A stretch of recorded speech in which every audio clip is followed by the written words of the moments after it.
Hello, it's nice to see you all again on this week's Culture Mosaic, a program where you can learn all there is to know about Vietnam's current cultural happenings and more.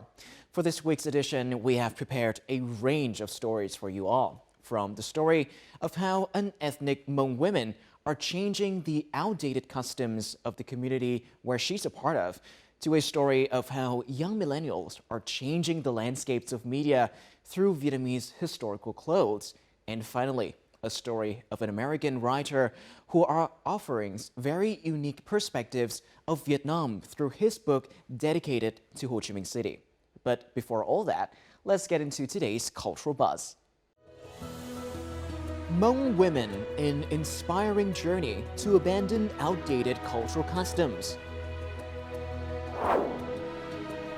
Youth ushers in new development for Vietnamese traditional garment. Paul Christensen, a literary bridge between Vietnamese and American cultures.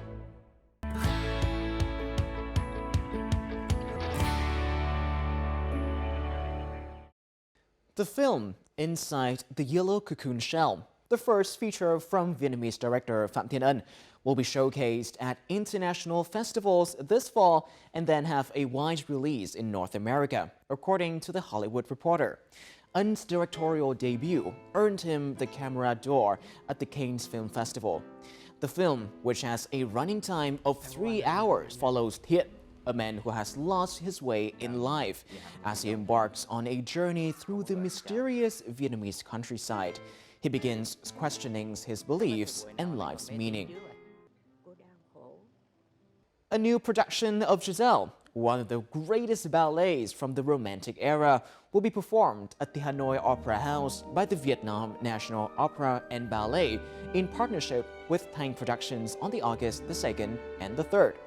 The audience will be treated to an unforgettable artistic experience where high-quality stage sets blend with music and ballet. The show will star artists Thu Hằng and Đức Hiếu as the main soloists and director Phan Mạnh Đức as the artistic director. The story of Giselle is famous for its love story and selflessness. For this reason, Giselle is often called the Hamlet of ballet. First performed in 1841, Giselle quickly became a critically acclaimed work and was well received by the public across Europe, Russia, and the US. A 4-day concert themed A Leap of Faith was recently held at the Vietnam National Academy of Music. Inspired by the 100th anniversary of Walt Disney, the show presented engaging combinations of orchestra and storytelling that praised love and courage. The audience saw a vivid part of their childhood through the soundtrack and 3D mapping of milestone Disney films, including The Little Mermaid, Lion King, Aladdin, and The Beauty and the Beast. The show was part of a long-running project called Concert of Childhood Memory, aiming to develop a community of classical music lovers. According to the Global Peace Index ranking, Vietnam is the 41st most peaceful country among 163 countries and territories worldwide. The ranking was recently published by Australia's Institute for Economics and Peace, or IEP. The Global Peace Index evaluates 3 major criteria: societal safety and security, domestic and international conflict, and militarization. Iceland is the most peaceful country in the world, according to the ranking, followed by Denmark and Ireland.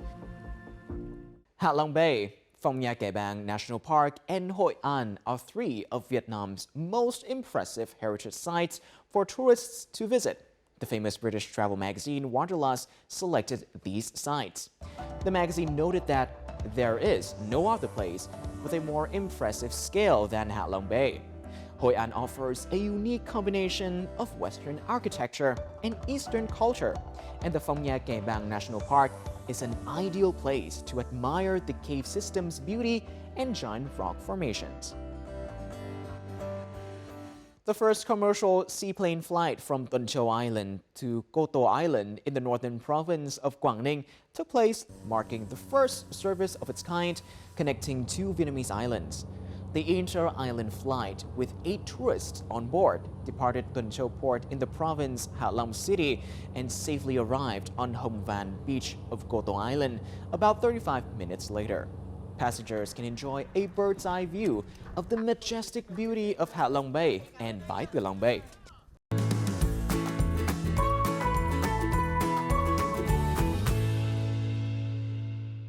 A remote area in Mường Trà District, Điện Biên Province, Hua Ngai Commune is home to the Hmong people. Living a humble and rustic life, the Hmong people have still preserved their distinctive traditions and cultural practices. However, some outdated customs are no longer suitable in modern society. One of them is child marriage, a harmful practice that affects the well-being and sustainable development of ethnic communities. Facing the issue, a young Hmong woman pursued nursing programs and is now working as a village-based midwife as she wants to raise ethnic people's awareness on the negative impacts of child marriage and encourage them to get rid of outdated customs. Let's discover the little-known stories of a village-based midwife in this week's edition of Culture and Lifestyle.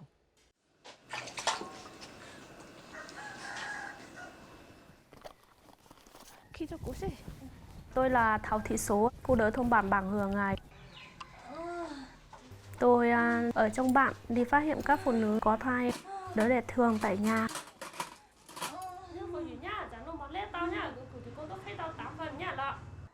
Phong tục của mình cứ có cái thói quen bảo là trên 18 hoặc là 20 tuổi rồi thì người ta cứ gọi là ế rồi.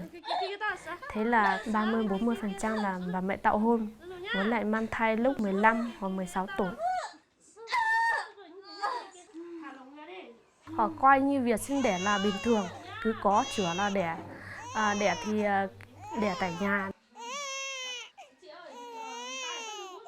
Họ cũng hạn chế về hiểu biết, với lại cơ thể của bà mẹ cũng chưa hoàn chỉnh thì cũng có rất nhiều nguy cơ như là đẻ non hoặc là như là sảy thai hoặc là suy dinh dưỡng thì ảnh hưởng rất nhiều đến cơ thể của bà mẹ nữa.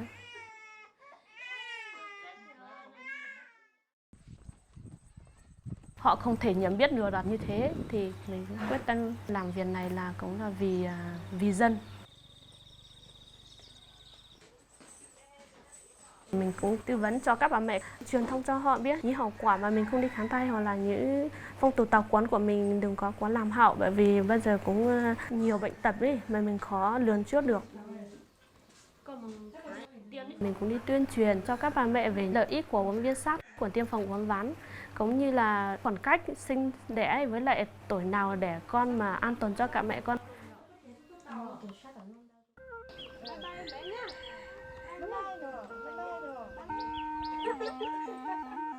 Mình làm cái nghề cô đỡ này thì ước mơ khát vọng của mình là mình có thể giúp đỡ được những người mà người ta không thể biết được cái hậu quả của người ta sẽ gánh. Cái việc cô đỡ thôn bản thì cũng là trách nhiệm. Kiểu như mình học được, mình có kiến thức rồi ấy, thì mình cũng không nỡ để họ gặp phải những trường hợp như là không mong muốn ấy. Công việc của mình, họ gọi lúc nào mình làm lúc đấy. Có những lúc mình làm việc cho đến 11 giờ hoặc là 10 giờ mình rất là mệt rồi, nhưng mình vừa ngủ, chưa ngủ được thì người ta đã gọi điện. Lúc đấy mệt lắm, nhưng mà mình cứ có cảm giác chắc họ ngó từ một sen là có thấy tiếng xe hoặc là tiếng chó sủa, có phải là mình không? Thế mình cứ nghĩ thế, thì là mình cứ phải lo thì phải đi giúp được cho họ thì mình mới yên tâm.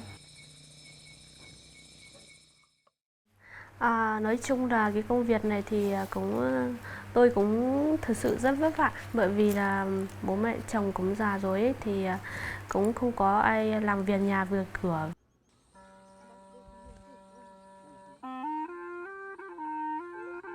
Cả chồng với mình hai người nữa thì nhiều lúc thì cũng thu xếp công việc này cũng rất khó, bởi vì mình làm nương thì cũng phải người ta làm thì mình cũng phải đi làm cùng người ta nữa ấy.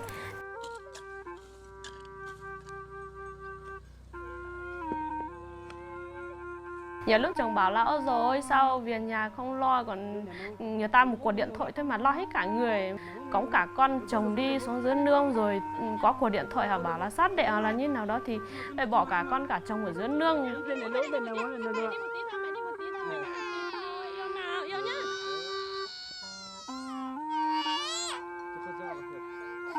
Thì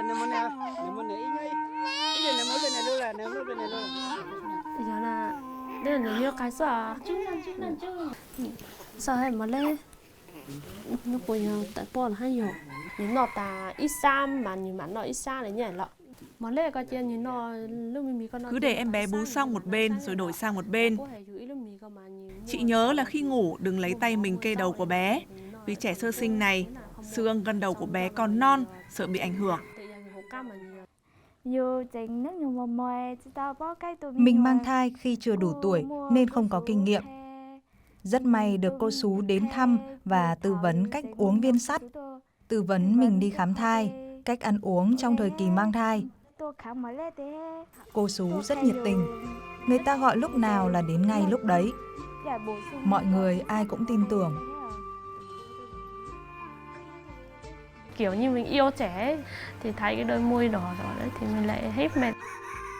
Trẻ và mẹ đều an toàn thì mình cảm thấy như là mình hạnh phúc. Cảm thấy mình cũng có một chút công sức để góp phần cho xã hội cũng như là bà con trong bản.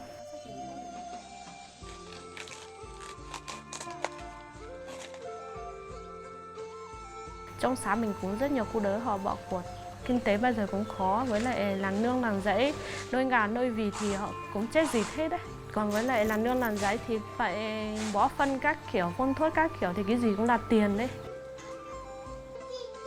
Người ta bảo đi làm thuê hoặc là đi làm ăn xa nhà, người ta thu hoạch một tháng được 7-8 triệu. Mình thì làm cái này cũng không đủ tiền sang đâu.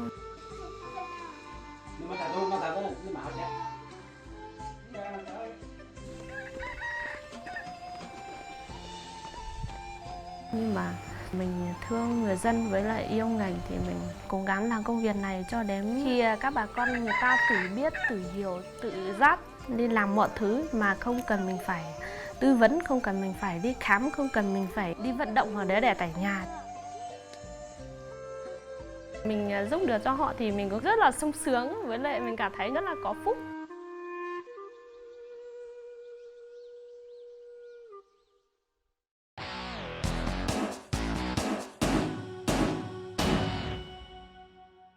From a niche movement between several groups of Vietnamese historical clothes enthusiasts, 5 years later, antique, traditional Vietnamese garments have appeared widely in big-budget movies or music videos. More importantly, the use of Vietnamese historical clothes has become part of people's daily lives. To review this journey, in today's On The Mic, we will have a chance to sit down with one of the more prominent figures in the Vietnamese historical clothes community.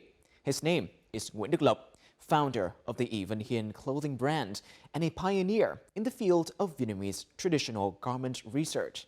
Last time we checked in with him on this channel, he was only at the beginning of his journey. And now he is on his way to introduce to the scene a rare recreation of the Lê Sơ dynasty traditional garment. Let's hear all about it in the following.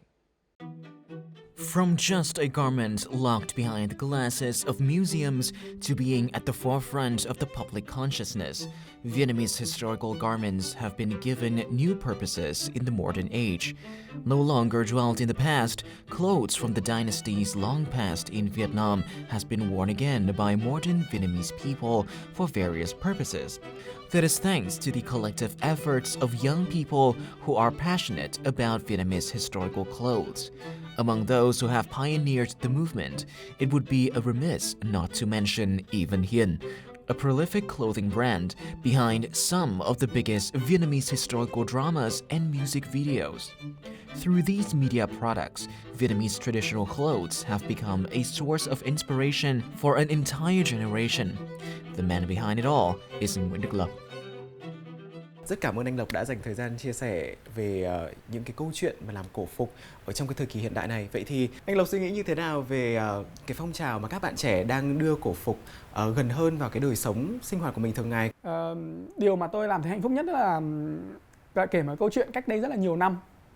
Lúc đó tôi cùng rất là nhiều những bạn trẻ lúc đấy cùng với tôi có một cái môn là lúc đấy ngồi với nói chuyện với nhau rằng là không biết đến bao giờ thì cái cổ phục đầy những cái áo dài này mới được công chúng, những mọi người dân, tức là được mọi người được mặc trong nhiều dịp lễ lạt cưới xin nhì, rồi không biết bao giờ mới được nhìn thấy cái cổ phục người Việt xuất hiện trên một bộ phim cổ trang Việt Nam, đúng nghĩa nhỉ, hay nhỉ. Và có thể nói là đến thời điểm khi chúng ta đang ngồi nói chuyện với nhau như thế này thì các bạn nhìn thấy rằng là từ những lúc mà chưa có cổ phục chưa ai biết đến, và đến bây giờ thì đang tạo thành một cái trào lưu, một cái xu hướng nhà nhà làm cổ phục, người người mặc cổ phục. Cổ phục xuất hiện từ các MV ca nhạc, trên sân khấu, trên chương trình truyền hình cho đến các phim điện ảnh. Mặc dù vẫn còn hạn chế nhưng mà so với rất nhiều năm trước, ngày xưa không tưởng mà đã dần dần trở thành hiện thực, thành ước mơ. Đấy là cái điều mà tôi hạnh phúc nhất, đã nhìn thấy được cổ phục của mình từ những con số 0, từ những cái thứ mà chưa ai biết đến mà được càng ngày càng nhiều công chúng biết đến, thì đó có thể nói là những cái điều mà lớn lao nhất, hạnh phúc nhất. Khi mà nhắc đến cái việc mà đưa cổ phục vào cái cuộc sống đương đại ấy, anh nghĩ đâu là yếu tố để giúp cổ phục có được sự đón nhận như bây giờ? Một bộ cổ phục phù hợp với thời đại, với mang được cái yếu tố phù hợp được giá thành, phù hợp được chất lượng, cũng như là phù hợp được cái nhu cầu thị yếu, ứng dụng được trong ngày nay, chứ không chỉ là một bộ được phục dựng lại thì phục vụ cho công việc nghiên cứu, khoa học, giáo dục trong bảo tàng.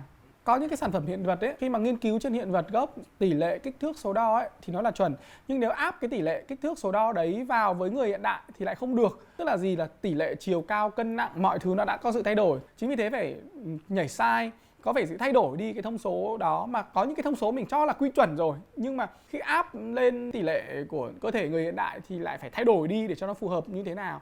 Đấy thì cái đấy là do cái sự cách tân, sự thay đổi đi một số cái quy trình, một số cái công đoạn là ngày trước thì phải làm bằng tay, nhưng bây giờ thì máy móc thiết bị rồi là công nghệ về kỹ thuật may mặc đã hiện đại hơn rồi, thì đã có thể hoàn toàn thay thế và áp dụng để giảm thời gian đi, giảm giá thành đi. Đó cũng là một sự nghiên cứu, sự thay đổi. Đồng thời thì những quy chuẩn gì mà mình được giữ lại là mình phải giữ. Tức là ví dụ như nếu mà cái áo dài cổ đứng nam thân Triều Nguyễn thì nó có đường giáp thân can sống ở giữa.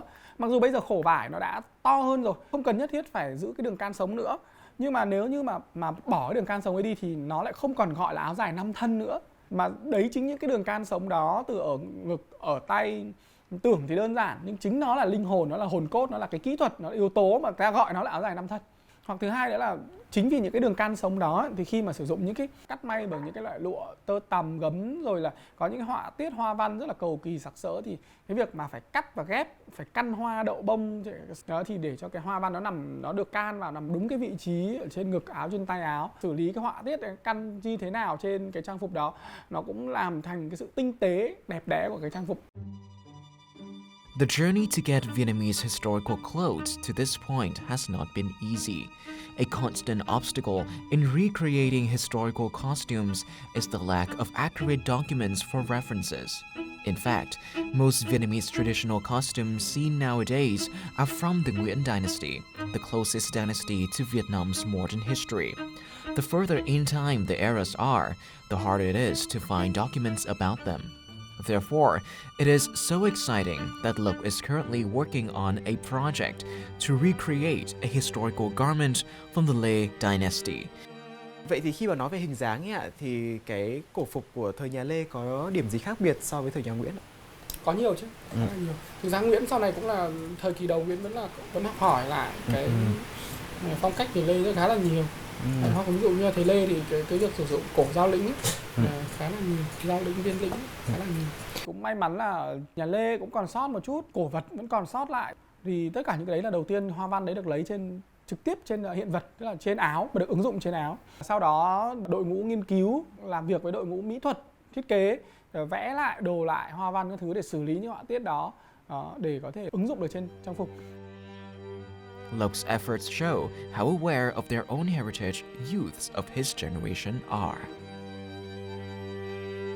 Khi nhìn vào tương lai của cổ phục thì anh Lộc đang nhìn thấy một viễn cảnh như thế nào? Cổ phục khi mà được nghiên cứu, được phục dựng, được khôi phục trong phim ảnh, trong truyền hình, trong đời sống của người Việt trong thời gian tới ấy, thì nó sẽ là một cái tạo ra được một cái giá trị rất là to lớn cho người Việt. Và văn hóa là một thứ quyền lực mềm. Văn hóa còn thì dân tộc còn. Tất cả những cái nền kinh tế lớn trên thế giới, tất cả các nước lớn trên thế giới, ngoài mạnh về kinh tế đều mạnh về văn hóa và đều có những cái bước phát triển rất là to lớn. Thì chính vì hiểu như thế thì cái trang phục truyền thống, trang phục của một dân tộc nó là một thành tố, là một bộ phận trong cái văn hóa truyền thống, mà là những thứ mà chúng ta đập vào mắt người nhìn thấy đầu tiên khi mà bạn gặp một ai đấy, bạn nhìn thấy họ thì cái trang phục sẽ là cái câu trả lời bạn là ai, bạn đến từ đâu, văn hóa của bạn là gì, về trang phục nó thể hiện rất là rõ. Thế thì định hướng tương lai của Ỷ Vân Hiên với riêng chính mình thì anh sẽ có định hướng tương lai như thế nào? Với cái tình yêu của mình, với những cái tiềm năng rất là to lớn của cổ phục thì trong cái tương lai tới vẫn tiếp tục đào sâu, nghiên cứu, đầu tư hơn về để phát triển, đưa được ra mắt rất nhiều các loại cổ phục khác nhau. Bởi vì như tôi nói đấy, tức là Việt Nam trải qua rất là nhiều hàng nghìn năm lịch sử với nhiều triều đại phong kiến khác nhau, thì cái trang phục, cái hệ thống, cái kho tàng về tư liệu về trang phục cổ phục đã từng xuất hiện trong lịch sử chúng ta nó vô cùng to lớn, nó nhiều lắm, mà cái mà chúng ta bây giờ biết đến nó mới chỉ là một phần rất nhỏ của cái hệ thống của cái thứ trang phục đã từng xuất hiện trong lịch sử người Việt thôi. Còn rất nhiều thứ cần phải được đưa ra ánh sáng, cần phải được quay trở lại. Đấy thì tiếp tục đấy là cái vai trò sứ mệnh, cái niềm yêu thích mến của tôi, phải đầu tư tiếp tục đưa ra sản phẩm, và đưa ra sản phẩm để ra sản phẩm nào thì ứng dụng nó, đưa ra mắt thị trường công chúng trong nước và quốc tế, bạn bè quốc tế được đến nghĩ là Việt Nam chúng ta cũng có những cái bề dày văn hóa cũng vô cùng tuyệt vời, có những cái thứ trang phục vô cùng đẹp đẽ, không thua kém bất cứ một nước nào trên thế giới cả.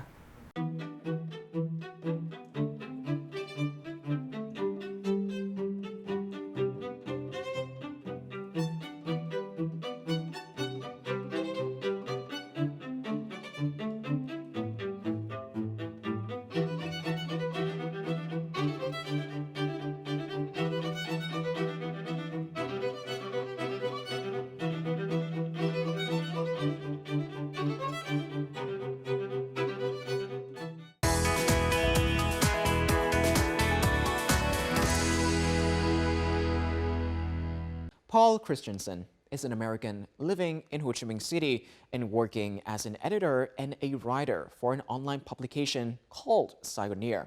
During his stay in Vietnam, Paul has developed a deep connection with the country, particularly its culture and poetry.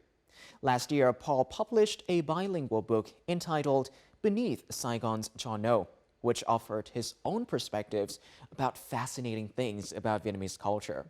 He also helped introduce some Vietnamese writers at the Miami Book Fair, one of the largest literary festivals in the US.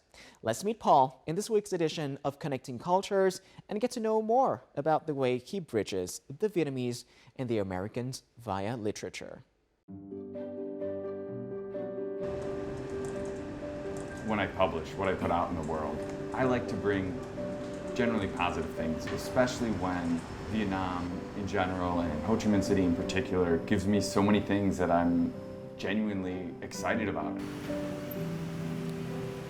For American writer Paul Christensen, walking out to the street and diving in the flow of life here are the most inspiring way to find stories to share.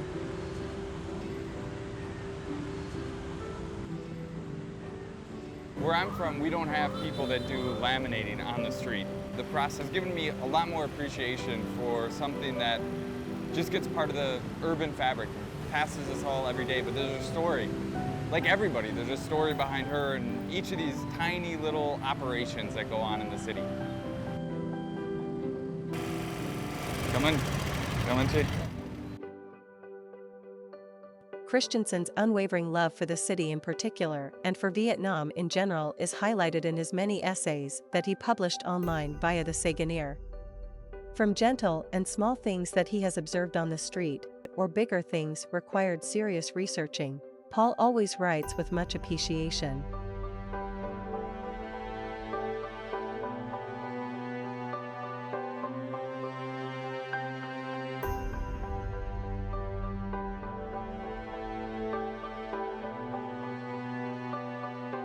When I travel, I think fascinating stories are happening all around us if we just think a little bit more and ask a few more questions of the world around us. What is that?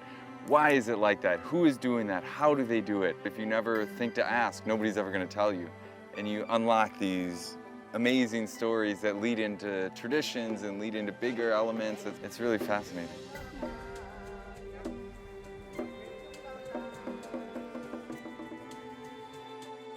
Eight essays have been printed in the book Beneath Saigon's Cho Na, published by Phuong Nam Cultural Corporation and World Publishing House, as bilingual anthology of essays on Vietnam.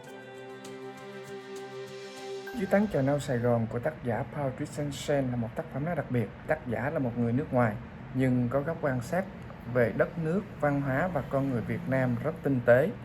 Thông qua những bài viết của tác giả, ta thấy được tình yêu của anh với lịch sử, văn hóa và con người Việt Nam lớn đến chừng nào.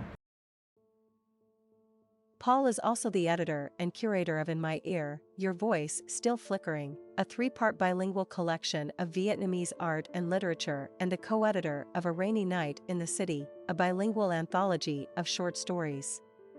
His poetry has appeared at Atlanta Review, Best New Poets, Pleiades, Threepenny Review, Zone 3, and elsewhere. His latest poetry publication is The Origin Story, which tells about one of the most famous legend of Vietnamese people.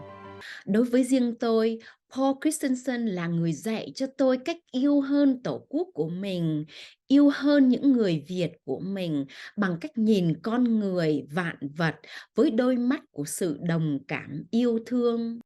Tôi hy vọng các bài thơ, những bài viết của Paul sẽ được đông đảo các bạn đọc Việt Nam đón nhận.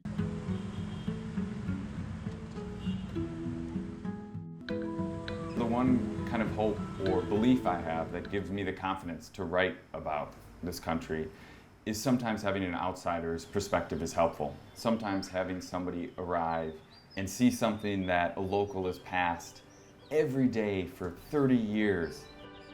And it takes somebody being, as an outsider to go, that's really cool. What is that? And it makes them stop to think and say, oh yeah, that is cool, but I don't actually know what that is. Let's go find out together. And so meeting people and talking with them and getting to know stories that maybe people don't realize are exciting to others because it's become so commonplace is kind of what inspires me, or what I feel like I can offer as a writer writing about a place that I'm not from. And that is the end of our program. If you'd like to catch us online, download the VTV Go app from your Google Play or App Store, or tune in to our YouTube channel at youtube.com/VTV4Go for more of our program. Don't forget to join us next week for another episode of Culture Mosaic. Goodbye for now.